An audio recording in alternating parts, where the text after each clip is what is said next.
하나님의 말씀은 요한복음 6장 41절에서 51절 말씀을 보겠습니다.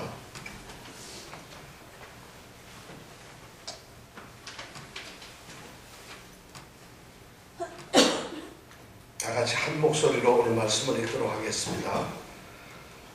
자기가 하늘로서 내려온 떡이라 하심으로 유대인들이 예수께 대하여 수군거려 가로되 이는 요셉의 아들 예수가 아니냐? 그 부모를 우리가 아는데 제가 지금 어찌하여 하늘로서 내려왔다 하느냐? 예수께서 대답하여 가라사대 너희는 서로 수군거리지 말라. 나를 보내신 아버지께서 이끌지 아니하면 아무라도 내게 올 수 없으니 오는 그를 내가 마지막 날에 다시 살리리라. 선지자의 글에 저희가 다 하나님의 가르치심을 받으리라 기록되었은즉 아버지께 듣고 배운 사람마다 내게로 오느니라. 이는 아버지를 본 자가 있다는 것이 아니라 오직 하나님에게서 온 자만 아버지를 보았느니라. 진실로 진실로 너희에게 이르노니 믿는 자는 영생을 가졌나니 내가 곧 생명의 떡이로라. 너희 조상들은 광야에서 만나를 먹었어도 죽었거니와 이는 하늘로서 내려오는 떡이니 사람으로 하여금 먹고 죽지 아니하게 하는 것이니라. 나는 하늘로서 내려온 산 떡이니 사람이 이 떡을 먹으면 영생하리라. 나의 줄 떡은 곧 세상의 생명을 위한 내 살이로라 하시니라. 아멘.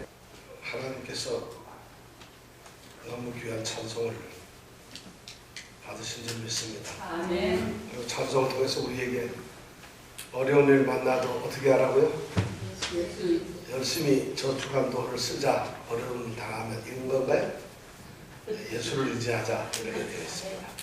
오늘 말씀하고 너무 이게 매치가 되어서 제가 지금 너무나 기쁩니다.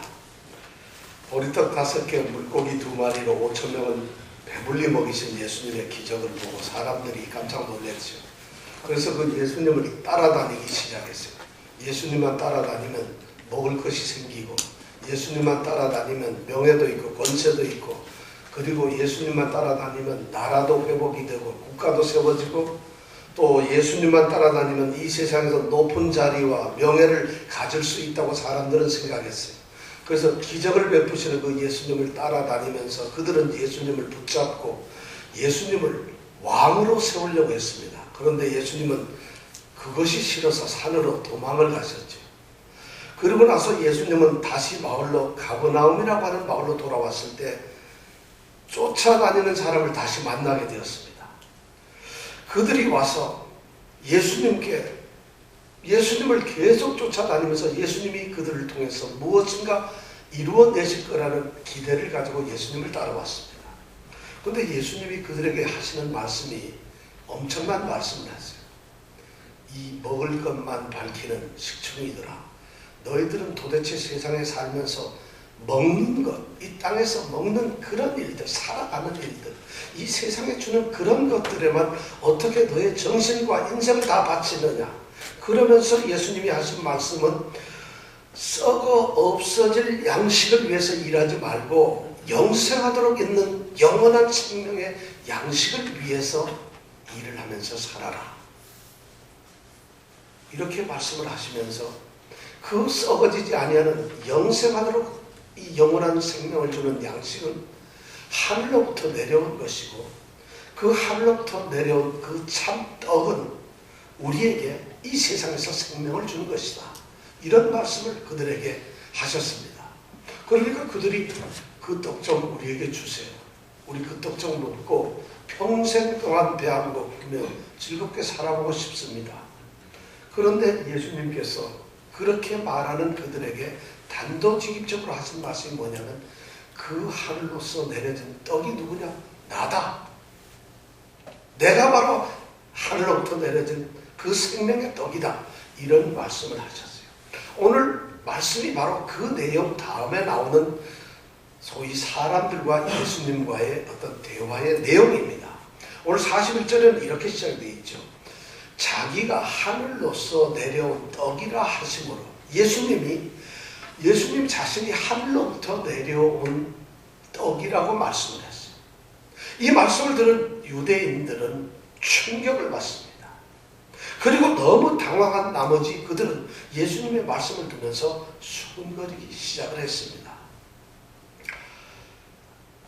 오늘 예수님의 말씀을 듣는 이 41절의 사람들을 보니까 유대인들이 예수께 대하여 수군거렸다고 되어 있습니다.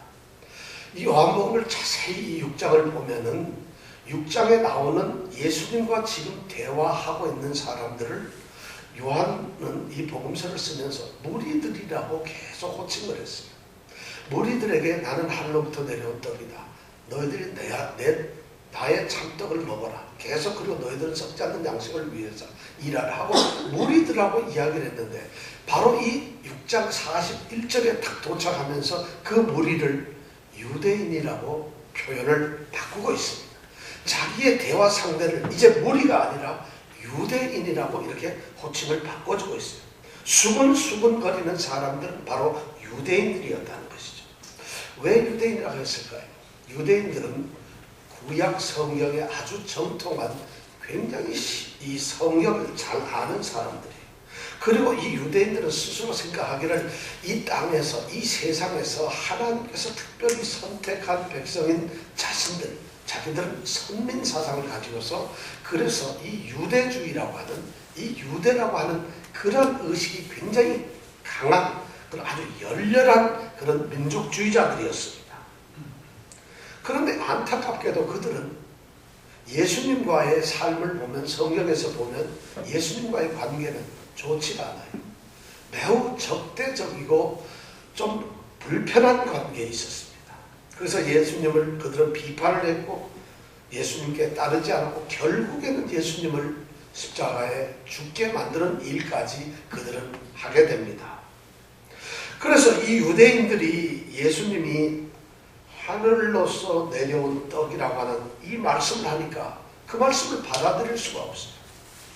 그래서 그들이 수군거리기 시작을 했다 합니다. 수군거렸다는 것은 그냥 궁시렁거렸다는 이런 의미도 있습니다만은 이 수군거렸다는 말이 성경에 사용될 때는 매우 불평을 했다, 의심을 하고 그것을 비난했다 하는 이런 의미로 이 말씀이 사용되고 있습니다. 수군거린다는 말이 이제 구약 성경에 보면은 하나님에 대해서 하나님의 계획이나 하나님이 하시는 일에 대해서 반항하고 하나님의 일을 반대할 때 쓰는 단어가 바로 이 수군거린다는 것으로 사용이 되고 있습니다. 이스라엘 백성들이 하나님의 뜻에 의해서 하나님의 은혜로 애굽 땅에서 이제 탈출해서 하나님이 주시겠다고 약속한 가나안 땅으로 가는데 그때 이스라엘 백성들이 광야에서 했던 행동이 뭔가는 바로 이 수군수군 불평한 것이었어요. 그들이 광야에서 물이 없어서 목이 마르니까 우리에게 물을 달라 목말라 죽겠다고 불평을 했어요. 그들이 광야에서 먹을 게 없으니까 우리에게 먹을 것을 달라 하고 불평을 했어요.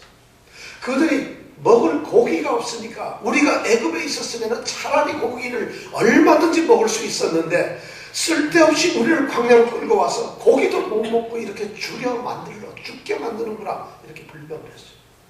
그들이 광야 생활이 힘들었을 때 수군거렸어요. 불평을 했어요. 그리고 그들이 이제 약속의 땅인 가나안 땅을 보면서 그 땅에 들어가려고 할 때 그 땅이 너무나 좋지만 거기에 대단한 이 거인들이 살고 있고 도저히 정복하지 못할 것 같은 두려움 속에 그들은 또 불평하기 시작했어요. 그뿐만 아니라 그들은 매일 내려지는 만나를 먹으면서도 왜 만나는 우리가 내일 것, 모레 것, 일주일 것, 한 달 것을 모을 수가 없어요. 왜 먹으면 매일 먹고 그만둬야 됩니까? 그날 먹고 그 다음날 가보고 없어요. 아침에 부지런히 가서 그날 먹을 것만 모아두고 나면 이슬이 없어지듯이 없어지고 그것까지도 불평을 하는 그런 사람들, 그런 단어를 구약에서 수군거린다 이랬어요. 그러니까 수군거리는 건 나쁜 짓이죠. 신약에서는 수군거리는 게 뭐냐? 사실 이 수군거린다는 것은 좋은 일이 아닙니다. 로마서 1장 29절에 보면은 하나님을 믿지 아니하고 하나님을 따르지 아니하는 사람들, 하나님과 관계가 없는 사람들이 저지르는 그런 일들, 하나님이 내버려 두신 그런 저주의 일을 하는 것이 뭐냐면 21가지가 있어요. 그 중에 자랑스럽게 이 수근수근하는 것이 들어가 있어요. 여러분 수근수근하면 안 돼. 불평을 하면 안 된다. 그래서 이 수근수근한다는 것은 신약에 와서는 복음서에서 나오는 얘기가 수근수근하는 것은 악의에 찬 비방들, 뒤에서 험담하는 것들, 이런 것이다. 그런데 바로 이 유대인들이 지금 수근수근하고 있어요. 수근수근하는 이유가 있죠.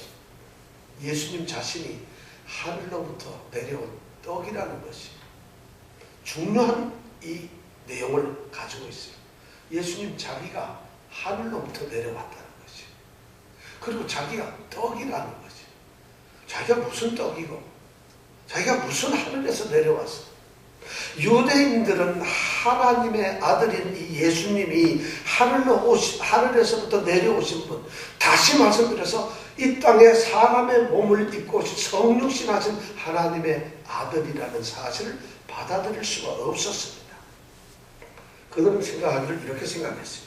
이 땅에 살고 있으면서 이 땅에 사는 사람들이 혹시 하나님의 부르심을 받아서 하나님의 말씀을 그렇게 증거하고 또 하나님이 계시해서 가르쳐 주는 것을 뭐 이렇게 전달하는 그런 일은 이 땅에서 할 수가 있지만은 육신의 이 혈통적 부모를 가지고 혈통적 부모에 의해서 태어난 보통 사람이 그렇게 태어난 사람이 동시에 하늘로부터 하나님의 자녀로서 하나님의 사람으로 이 땅에 왔다? 그것은 있을 수가 없다는 것이죠. 그들은 이해할 수가 없었어요. 그런 내용들을. 그들이 그렇게 생각하는 것은 당연합니다. 사람은 인간적으로 생각하거든요. 인간들이 가질 수 있는 지혜와 상식과 우리가 가지고 있는 어떤 지식의 범주 안에서 우리는 모든 것을 생각합니다. 더군다나 이 사람들은 오늘 42절에 보니까 예수님을 개인적으로 알고 있는 사람들이에요. 예수님은 갈릴리 출신에서 갈릴리에서 성장했던 사람인데 지금 대화를 하고 있는 곳이 바로 갈릴리고 지금 모여있는 상당수의 사람들은 갈릴리 사람들이었어요. 그러니까 예수를 개인적으로 알고 있었어요. 그들이 알고 있는 예수는 누구예요? 이름은 예수로. 그는 요셉이라고 하는 사람의 아들이다. 그리고 예수라고 하는 사람의 아버지를 우리는 알고 있다. 그 어머니를 우리는 알고 있다. 이렇게 갈릴리에서 성장한 예수가 어떻게 해서 하늘로부터 내려온 사람이라고 이야기할 수 있느냐는 것이죠. 그냥 단순한 보통 사람이 어떻게 하늘로 내려왔다고 그렇게 말을 할 수가 있느냐는 것이죠. 당신의 능력이나 당신이 하는 그 주장, 오케이, 그건 우리가 이해하고 받아들일 수 있다. 너무 좋은 말씀이고 당신의 그 능력을 5,000명을 먹였던 그 능력 다 인정한다. 그러나 당신의 신분이 하나님의 아들이다. 독생자다. 당신이 이 땅에 육신의 몸을 입고 온 하나님이다. 그건 우리가 인정할 수가 없다는 이야기입니다. 당신 정말 대단해. 그렇지만 당신 하나님의 아들이라고 말하지 마라. 이렇게 말을 하고서 그것을 인정하지 않는다는 거죠. 그래서 수군거리고 있어요. 재미난 얘기가 있죠. 영국의 군인이면서 고고학자였던 우리 토마스 에드워드, 혹시 로렌스라고 하죠.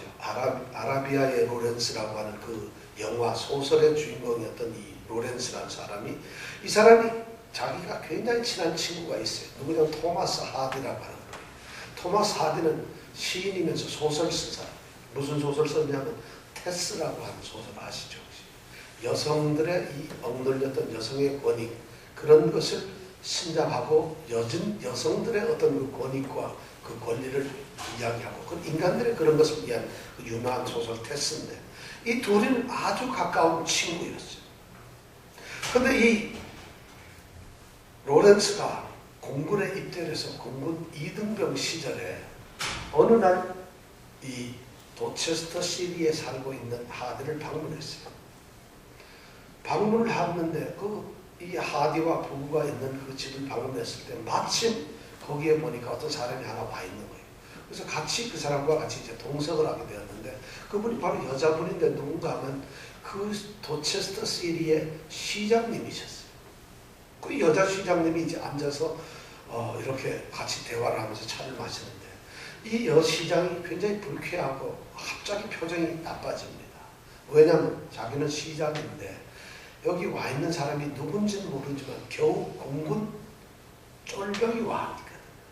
공군 제복을 입은 이등병 주제에 지금 내가 하디라고 하는 유명한 이 소설가와, 그리고 내가 시장인 내가 이렇게 앉아서 이야기를 하고 있는데 공군 쫄병이 정복을 입고 와서 그 자리에 다 같이 앉아있으니까 무척 불쾌했어요. 그러니까 이 여시장이 그 불쾌한 말을, 감정을 도저히 견딜 수가 없어가지고 그 감정을 불어로 다 이야기를 했어요. 내가 태어난 이래 이렇게 형편없는 쫄병하고 같이 한 자리에 있어 본 것은 한 번도 없어. 오늘 처음이다. 이러면서 불어로 아주 불편하게 말을 했어요. 그 말은 뭐냐면 저런 쫄병은 불어도 모를 것이다 하고 무시를 했죠.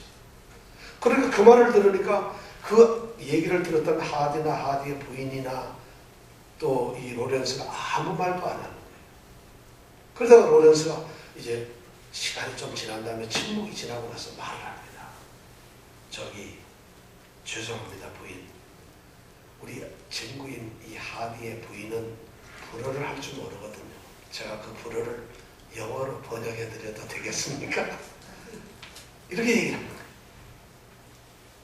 사람은 외모로 자꾸 판단을 하기 좋아해요. 겉으로 보기를 좋아해요. 바로 예수님을 본 이 유대인들도 똑같이 한 인간으로서 예수를 생각합니다. 계시의 빛을 받지 못한 사람들은 그가 단지 유대인의 아들이다. 보통 유대인 집안에서 태어난 그냥 한 사람, 그것을 볼 뿐이었어요. 그들은 그 이상을 볼 수가 없었어요.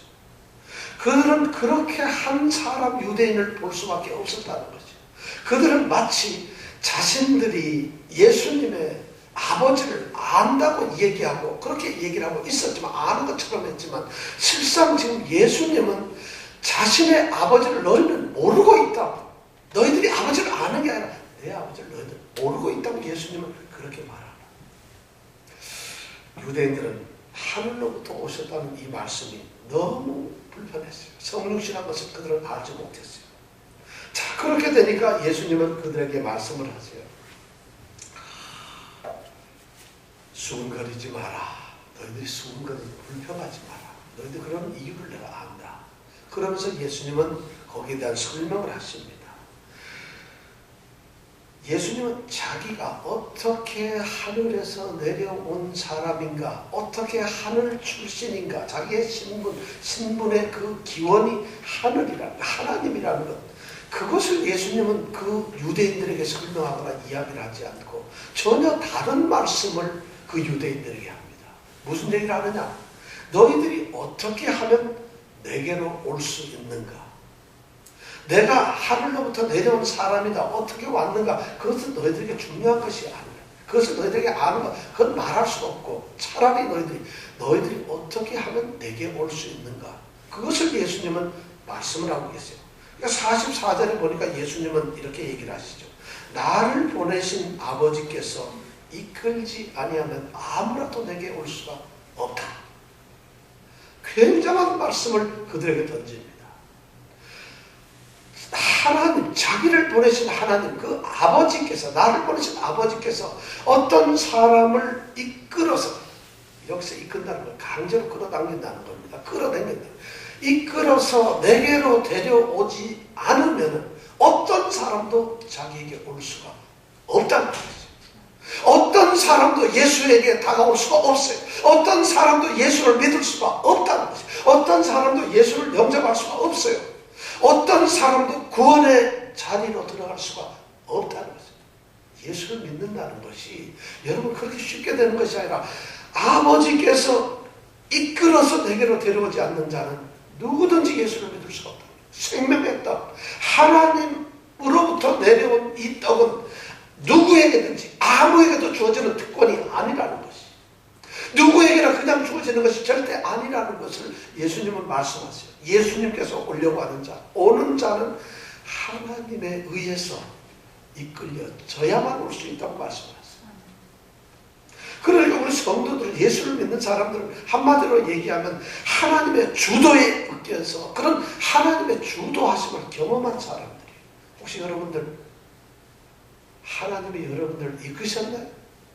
지금 여러분들 이 자리에 앉아있는데 혹시 차 타고 아유 귀찮지만 오늘 교회 가야 볼까? 이러고 있었나요? 아니면 강력한 하나님의 이끌림을 가지고 있어요? 하나님이 이끄시지 않으면 아무도 없어요. 예수님이 하나님의 아들이고 신적인 기원을 가지고 있다. 그리고 그분이 성육신을 하셨다.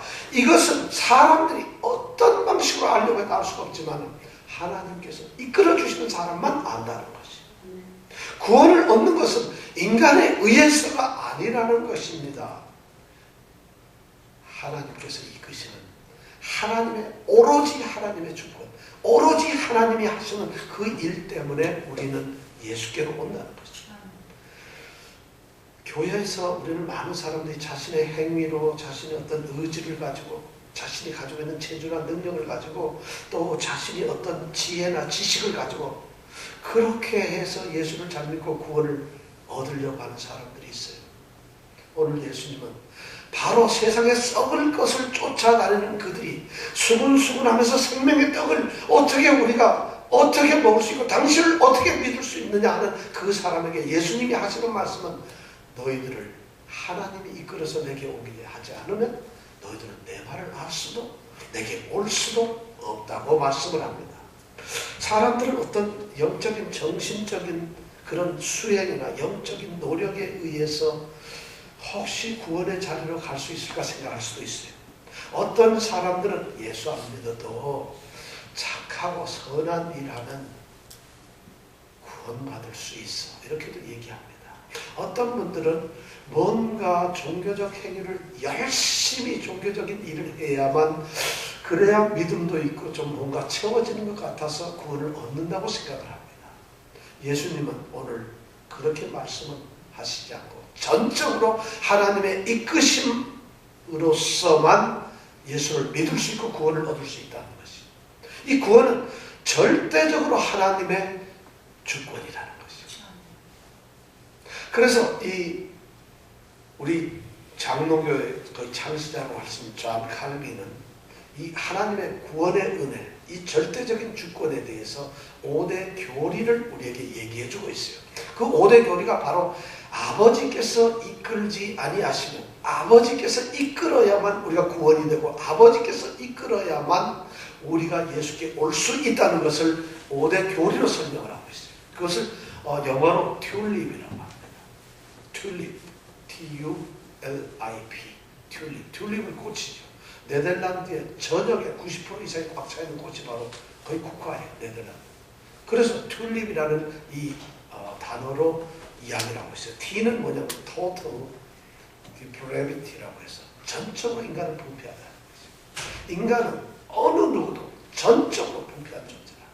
자기 스스로 깨끗해질 수도 없고 자기 스스로 어떤 능력으로도 구원을 얻을 수 없다. 그래서 전적 부패, total depravity.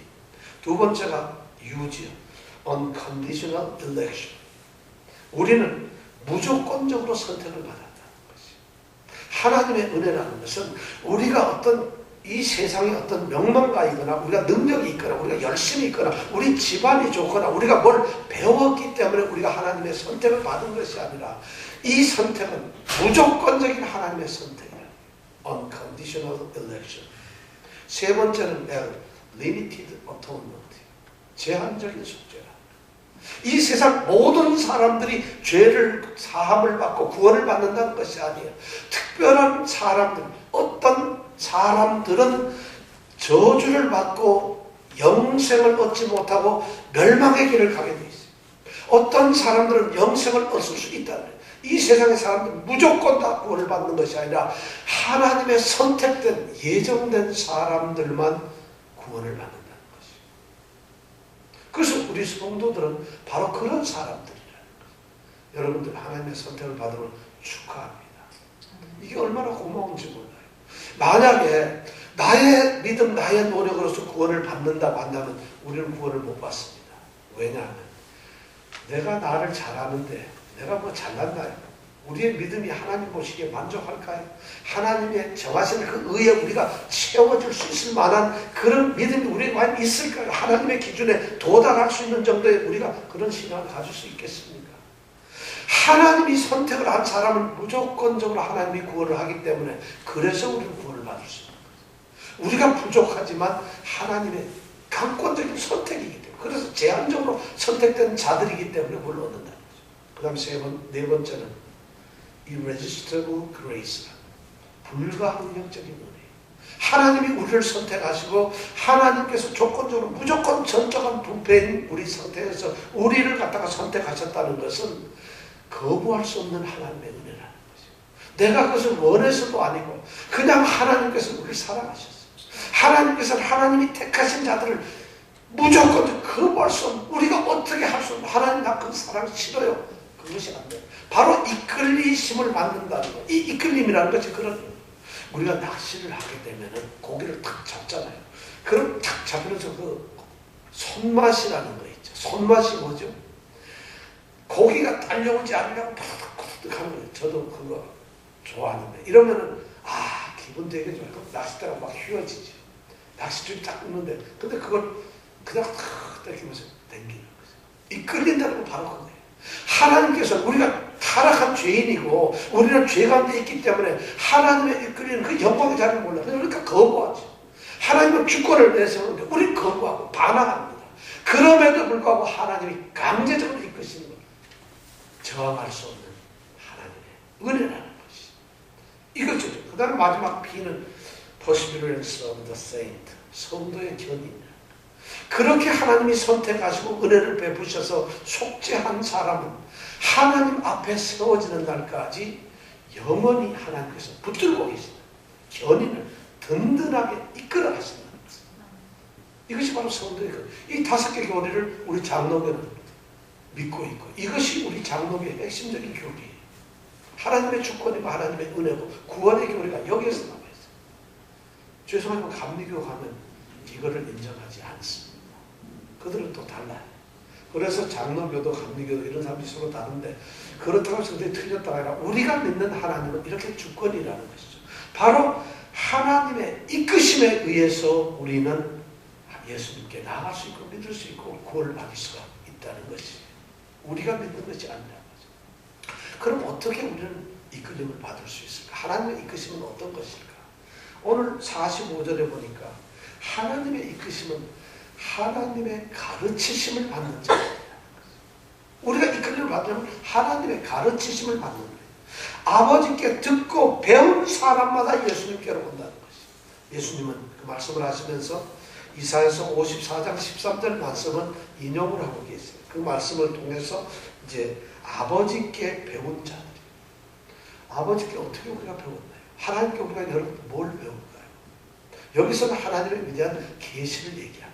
이 땅에 하나님을 알 수 있고 하나님이 구원자이시고 하나님을 우리가 경배해야 되는 참신이라는 걸 알 수 있는 건 딱 2가지가 있어요. 하나는 뭐냐면 일반 계시라고, 일반 은총이라 해서 이 세상의 창조적 세계를 보고 창조적 세계가 이끌어져 가는 그 창조의 역사 속에서 함께 하시는 하나님의 그 섭리를 보면서 알 수 있어요. 자연을 보면서 거기에서 우리는 위대하신 창조자의 숨결과 하나님의 뜻을 알 수가 있어요. 또 그것은 우리가 구원을 얻지는 못해요. 하나님의 위대하심을 알 수 있고 하나님의 살아계심을 알 수 있고 하나님의 일하심을 알 수 있지만 구원을 얻지는 못하는데, 그럼 구원을 얻는 하나님의 계시가 뭐냐? 말씀. 바로 이것을 우리는 특별 계시라고 하는데 말씀을 통해서 알 수 있어요. 바로 하나님께서는 이끄시는데 하나님을 알고 예수 그리스도로 말미암아 믿게 할 수 있는 그 이끄심이 뭐냐면 하나님의 말씀을 듣고 배운 자들에게 그렇게 한다는 것이죠. 그래서 말씀은 그냥 우리가 배우는 것이 아니라 우리 마음속에 성령께서 역사함으로 우리가 배우게 된다는 것이죠. 바로 왜냐하면 이 성경은 예수님에 대해서 말하고 있어요. 그런데 이 구약 성경을 누구보다도 잘 알고 있는 선지자들의 글을 누구보다 잘 알고 있는 이 유대인들이 예수님이 하나님께로부터 왔다는 이 사실을 모르는 것을 예수님께서 지금 지적하고 계십니다. 어떻게 성경을 안다는? 그들은 성경을 알지 못했습니다. 그들은 성경을 깨닫지 못했어요. 그들은 성경을 읽었지만 성경이 말씀하는 내용을 몰랐어요. 그들은 성경을 외울 수 있었지만 성경이 말하는 것에 깨달음이 없었어요. 그들은 성경의 모든 것을 지식으로 다 체계화 시킬 수 있었지만은 그들은 성경에 순종하지 않았다는 것이. 자, 그렇게 예수님은 말씀을 하고 난 다음에 또 다시 46절에 놀라운 말을 합니다. 하나님의 가르치심을 받아서 그래서 그것을 알고 아버지로부터 듣고 배우고 말씀을 한다. 그렇다면 그러면 우리가 하나님을 보고 하나님을 만나야 되는 것이죠. 그렇지 않다는 것이. 직접 하나님을 본 사람은 이 세상에 없다는 것이. 그러면서 예수님께서 46절에 보니까 아버지께로부터 온 사람 외에는 하나님을 볼 수가 없는데 자신만이 아버지께로부터 왔다는 것을 말씀하십니다. 바로 자신이 이 땅에 아버지께로부터 온 자라는 것을 말씀하고 있어요. 그러니까 하나님의 가르침을 받는 것은 바로 하나님으로부터 온 아들을 받아들이고 그 아들의 가르침을 받는 것이 바로 하나님의 가르침을 받는 것이라고 예수님은 말씀하고 있어요. 어떤 사람들이라도 하나님에 관해서 직접적인 어떤 신비적 경험을 가지고 그래서 하나님과의 어떤 맞닥뜨려서 하나님을 보았다, 하나님을 보았다는 그런 신비적 경험에 의해서 그가 깨닫고 예수님께 나올 수 있느냐? 그럴 수가 없다는 것이. 또 어떤 사람은 구원에 이르는 그것이 어떤 신비한 특별한 어떤 지식, 그 지식을 통해서 내가 그 지식을 가지고 있으니까 나는 깨달을 수가 있다 스스로. 그래서 구원에 이룰 수 있다. 천만의 말씀이라는 것이. 오직 예수님만이 하나님을 친히 보셨어요. 그리고 하나님에 관한 모든 지식을 가지고 계세요. 그러니까 예수님을 통해서 우리는 하나님에 대한 지식을 받을 수가 있다는 것이. 바로 오늘 예수님께서는 하나님의 가르침을 그렇게 설명을 하고 있어요. 자, 그렇다면 이제 투근거리던 유대인들을 향해서, 불평하는 유대인들을 향해서 예수님께서는 뭐라고 얘기를 하실까요? 너희들이 성경을 모르고 있잖아. 너희들이 그래서 불평을 하고 있잖아. 내가 하늘로부터 왔다는 것을 너희들이 나로부터 가르침을 받아야 될 텐데 어떡하겠니? 그러면서 하시는 예수님의 말씀이 뭐냐면, 예수님이 그러므로 47절에 얘기하죠. 그러므로 믿는 자가 되라. 믿으라는 거예요. 47절 같이 우리 한번 읽어볼까요? 시작. 그렇습니다. 예수님이 진실로 진실로 너희에게 이르노니 하고 진실로 진실로 이 말씀을 쓰실 때는, 이 말씀 진실로 진실로라는 이런 말씀을 하실 때는 이 말은 사람들의 얘기가 아니다. 예수님은 사람들과 이야기할 때는 그냥 말씀을 하시다가 하나님으로서 너무 소중한 그런 말씀을 하실 때는 진실로 진실로, 신적인 선포를 하실 때는 진실로 진실로 이 말씀을 꼭 넣습니다. 바로 이 말씀을 넣으면서 유대인들에게 네가 어떻게 하늘로부터 내려온 자냐, 너가 어떻게 사람의 아들인데 어떻게 그런 말을 할 수 있느냐, 그런 말을 하는 그 사람들을 향해서 예수님이 지금 하시는 건 뭐냐면 믿어라. 믿어야만 너희들 영생을 얻는다는 것이. 예수님을 믿어야 합니다. 예수님이 생명의 떡이신 것을, 예수님은 영생하도록 우리에게 영생을 주는 양식인 것을, 예수님은 하늘로부터 내려온 참떡인 것을, 예수님은 바로 하나님의 떡이라는 것을 믿어야 한다는 것이죠. 그런데 놀랍게도 어떻게 우리가 믿으면 어떻게 되는 거죠? 예수님께서는 49절에 보니까 너무 엄청난 말씀을 하세요. 그 떡이 자신이야. 내가 곧 생명의 떡인데 너희들이 이 떡을 먹어야 된다는 것이. 예수님께서는 자신이 생명의 떡인데 먹어야 된다고 말씀을 하고 있어요. 광야에 살고 있었던 광야의 유대인들은 그들이 만나를 먹었어요. 근데 만나를 먹었지만 죽었어요. 만나, 육신의 음식, 육신을 위한 것, 이 세상적인 것, 거기에 것을 먹는 것은 배부름을 줄 수 있어요. 그러나 그것은 일시적인 포만감일 뿐이에요. 그들에게 어쩌면 생명을 연장시켜 줄 수 있어요. 그러나 그것은 목숨을 부지하는 생존 자체밖에 되지 않아요. 결국 그들은 죽습니다. 이 세상의 것들은 영원하지 않습니다. 이 세상의 것들은 쓰러져 버리고 마는 것이에요. 그런데 생명의 떡, 바로 이 예수님이라고 스스로 고백하시는 생명의 떡을 먹는 자는 결코 배고프지 않아요. 결코 줄이지 않아요. 결코 죽게 되지도 않아요. 그리고 이 생명의 떡을 먹는 사람들은 영원한 생명을 얻는다는 것이에요. 썩어 없어질 양식을 위해서 너희들이 쫓아다니며 살지 말라는 것이에요. 그것이 필요 없다가 아니라 그것이 너희들의 목표가 아니라는 것이에요. 영생하도록 있는 양식을 위해서 일을 하라고 합니다. 생명의 떡을 먹어라. 하늘로부터 내려온 이 생명의 떡을 먹어라. 놀라운 얘기는 예수님께서 그렇게 말씀을 하면서 하늘로부터 이 내려온 떡이 무엇이냐? 그것은 바로 세상에 생명을 주는 자신의 살이라고 합니다. 생명의 떡이 자신의 살이라고 이야기하고 있어요. 자신의 살을 먹으라고 얘기하고 있어요. 자신의 육체를 먹으라고 얘기하고 있어요. 51절에 보니까 그렇게 되어 있네요. 나는 하늘로서 내려온 산떡이니 사람이 이 떡을 먹으면 영생하리라. 내가 너에게 줄 떡은 곧 세상의 생명을 위한 내 살이로다. 여러분, 예수님의 살을 먹을 수 있나요? 어떻게 먹어요, 예수님? 우리가 식인종인가? 어떻게 예수님 살을 어떻게 바베큐를 해서 먹나? 삶아서 먹나? 예수님은 지금 내 줄 떡은 너희들에게 세상의 생명을 주는 것은 내 살이라고, 떡의 살이라고 하셨어요. 예수님이 육체의 몸을 가지시고 이 땅에 오신 사람이라는 것이 하늘로부터 온 하나님의 아들이면서 사람이라는 것이, 이제 예수님은 그 육체를 가지신 그 몸이 우리의 생명을 대신하기 위해서 십자가에 죽으신 거죠. 그 살은 찢길 거고 그 살에서는 피가 흐를 것이고 그분의 살은 결국엔 죽고 말 것이죠. 그런 그 예수님께서는 우리에게 말씀하죠. 너희가 내 안에 있고 내가 너희 안에 있습니다. 누구든지 내 몸으로 내 마음으로 나로서 사는 것이라는 것이 바로 예수님을 나의 주로 고백하는 사람들, 예수님의 말씀을 듣고 믿는 사람들, 그 예수님과 연합한 사람들, 그 사람은 바로 예수님의 살을 먹는 사람들이야. 살을 먹는 사람들은 다름 아닌 예수님을 믿는 사람들이라는 것이.